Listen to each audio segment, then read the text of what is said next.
Arkadaşlar bugün sizlerle slime yapacağım. Hemen geliyorum.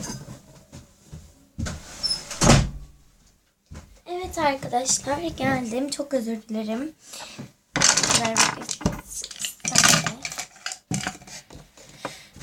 Slime'ımız şöyle olacak.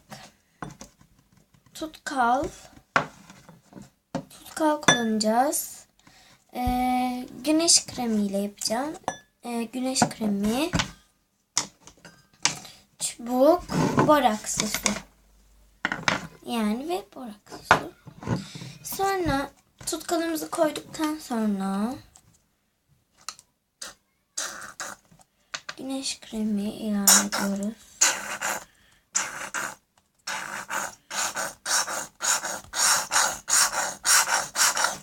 Tamam, bu kadar yeterli. Bir dakika.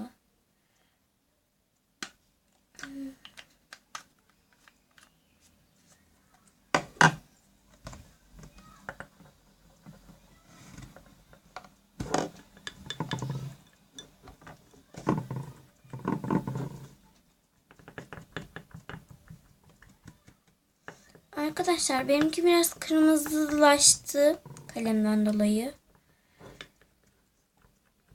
Ve birazcık daha güneş kremini kattıktan sonra birazcık da katılaştı. Arkadaşlar küçük yapacağım. Çünkü son yapıştırıcımdı. Ve az vardı içinde. O yüzden küçük oluyor. Büyük yapmak isterdim ama. Ve azar azar dedim ve çok fazla ekledim.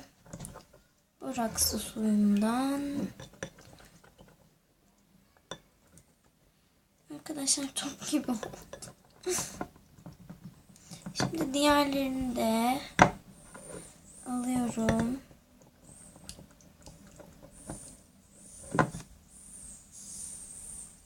Evet, biraz yapışıyor şu anda. Ama şu anda arkadaşlar rengi iyice kırmızılaşacak gibi görünüyor. Çünkü kalemden dolayı oluyor bunlar.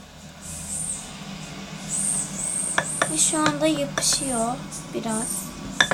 Gördüğünüz gibi. Ama onun kıvamını düzeltebilirim. Kolay düzeltmesi.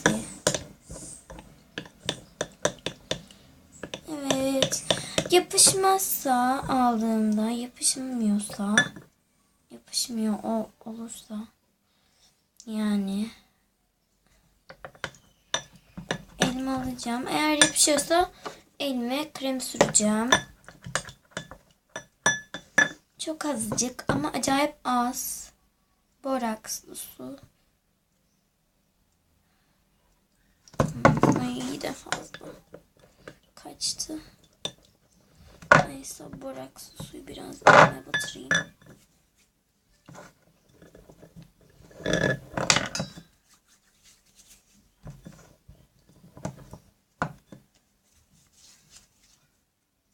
Ve krem süreceğim.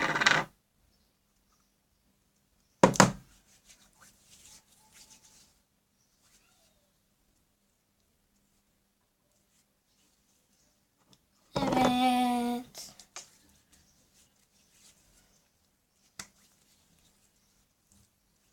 Şimdi bunu toparlamak için elimde yoğurmam lazım.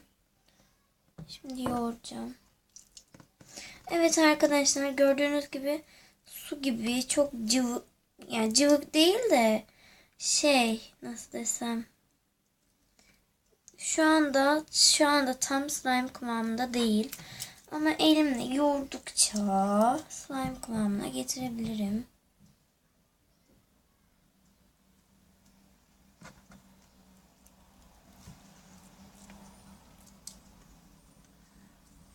Evet arkadaşlar, yumuşacık bir kıvama geliyor şu anda. Değişik bir rengi var. Eğer yapışırsa sizin de krem sürün veya borakslı suyla elinize batırın.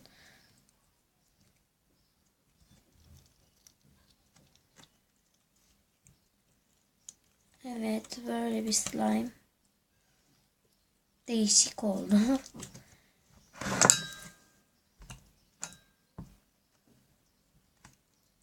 Güneş kremiyle de oluyormuş. Onu anlamış olduk. Eğer arkadaşlar daha büyük yaparsanız o kadar çok açılır. Ne kadar yani büyük yaparsanız o kadar açılır. O kadar çok açılır. Mesela benimki küçük olduğu için çok açılmıyor. Yırtılıyor fazla açtığımda. Gördüğünüz gibi.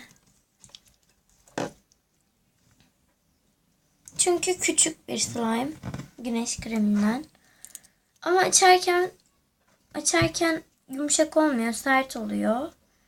Sakız gibi, aynı cillet gibi. Cillet sakız gibi işte cillet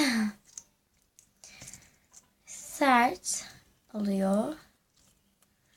Ben bundan önceki videomda bir slime daha yapmıştım.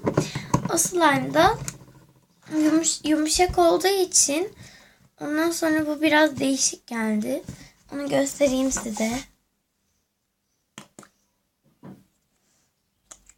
Bu hiçbir zaman yapışmıyor. Krem sürmeme gerek kalmıyor hatta bunda. Slime'larınıza bazen saçlar girebilir. Benimkine de giriyor. Bu çok güzel bir slime ya. Önceki videomu izlemeyenler lütfen izlesin. İzlerseniz çok memnun olurum. Evet arkadaşlar, böyle bir slime oldu işte. Bir videomuzun da sonuna geldik. Bu videoyu izlediğiniz için size çok teşekkür ederim. Like butonuna basmayı ve abone olmayı lütfen unutmayın. Görüşürüz.